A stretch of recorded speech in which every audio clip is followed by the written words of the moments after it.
Tuesday was a good night, but wow, this is amazing. Let me just share with you what I think this election is all about.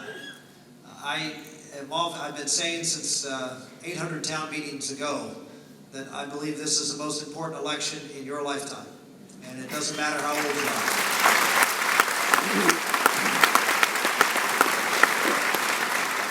This is an election about big things.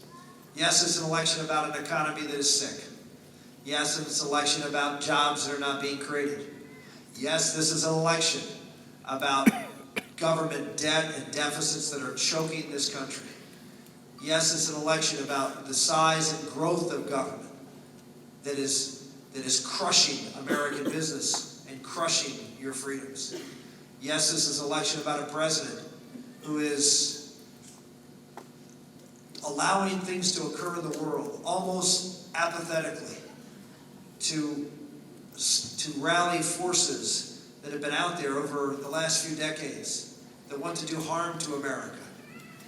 And we had the audacity of calling it an Arab Spring.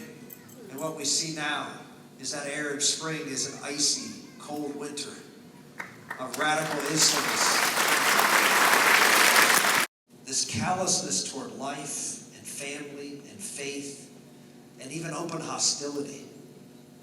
This is the President of the United States today. This is a president who has a fundamentally different view of America than what made America the greatest country in the history of the world. That's why this election is so important. This is how the president acts when he's still up and subject to re-election. He still has to take political considerations into consideration. Imagine a President Obama with 4 years and no one to be accountable to. Imagine what he could do. Imagine what damage and destruction he can do internationally to our friend Israel, who stands and pleads with us to help. And what do? We send out the Secretary of Defense to tell the world that Israel is planning attacks and then condemns them and invites the rest of the world to do likewise. We have a President of the United States who already has successfully taken over the healthcare system of this country. And one of the things I talk about all the time, I wouldn't be in this race if it wasn't for Obamacare. If it wasn't for the fact that we have a system in place right now in America that is going to dictate to you your economic choices when it comes to healthcare. It's going to take away your freedom. It's going to tell you what healthcare plan you're going to have, how much you're going to pay, how much your employer is going to pay. The ability of self-government. And they have no rights they have to respect other than ones in which they give each other. Then guess what? You get a guillotine.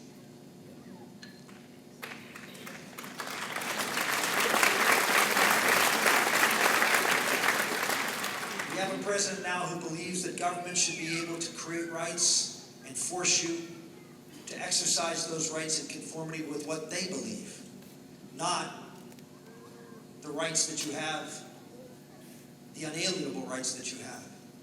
And that's why you see a church in America. I know it's the Catholic Church, but it's the Catholic Church first. It won't be the last if they get away with it. I always get a kick out of the talk, and I get this all the time. You're a moralizer. You're trying to impose your morality on us. What's that? What's that? What did they just do? You see, here's the interesting thing. Here's the real interesting thing. In America, based on the Judeo-Christian principles of Western civilization, practiced better here than any other country in the world, we are the most tolerant country in the world. Look at America. I mean, let's look at us. I mean, I know sometimes it's hard to look. You want to see diversity? You want to see tolerance of behavior? There's no place in the world where behavior is tolerant like this country. Except behavior that is against the radical secular ideals of the left. And then, particularly if you're a Christian, you are told, stop it. You have to be out of the public square. You have to do this in private. We now have both the Secretary of State and the President have referred to the freedom in the Constitution, the freedom of religion. They've repeatedly referred to it not as the freedom of religion anymore. You know what they refer to it as? The freedom of worship. Now, I don't know about you, but my religion goes beyond worship. If we really want to get the business community going, one surefire way is to drive up energy production and lower the cost of energy in this country. They've got to find a new fundraising tool. They've got to find a new fundraising tool. First it was Anwar, but now the president's taken that off the table. So they got to find hydrofracking. Why are they picking up? Because we're doing it now in the East. Well, that's maybe the other reason. See, we're doing it now near the population centers. So now we can bring it, out here in flyover country to the elitists in Washington. If you do stuff out here, well, how can we raise money on you folks out here in Oklahoma and Texas? But if we start doing it outside of Philadelphia and New York, whoa, dollar signs. We can now say, look at what's going on. You're going to ruin your water tables, and they're going to pollute your streams, and they're going to, all these horrible This is the stick. Why? Why? Because they want higher prices. They want to control. They want power. They want the ability to be able to push their agenda, their radical agenda on you. And now we have an opportunity to bring Canadian oil into this country, into Oklahoma, at a time when Mexico, which gives us about 1.5 million barrels a day, guess what? That's going to be wiped out in about 3 or 4 years. They're depleting to the point where they're not going to have that. Venezuela, it's 2.5. China's building a refinery in Venezuela for their heavy crude, and they're going to take all their gasoline. It's on the side.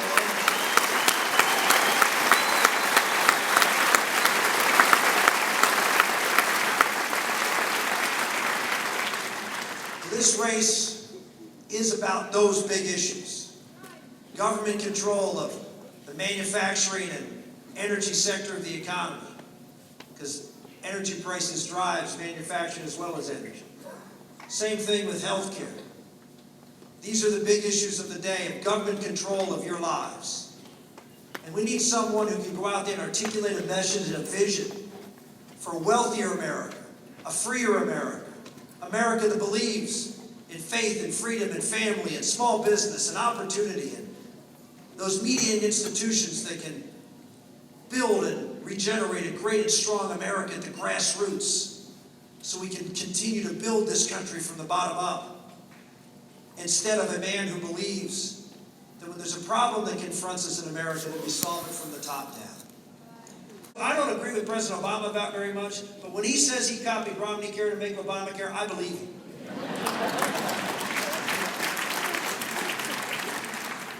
And it's devastating in Massachusetts. Imagine now we have a candidate running on the most important issue of the day, the crushing economic impact, the crushing impact of reducing your economic freedom, the crushing impact of dictating to you how your faith and your speech rights will be impinged upon through Obamacare, and we put up someone who believes in Obamacare, but just at the state level, not the federal level. How effective an opponent would that be? How about someone who looks at the problems on Wall Street when it was melting down and said, oh, let's get the government to go and repair it, like John McCain and Barack Obama did in 2008.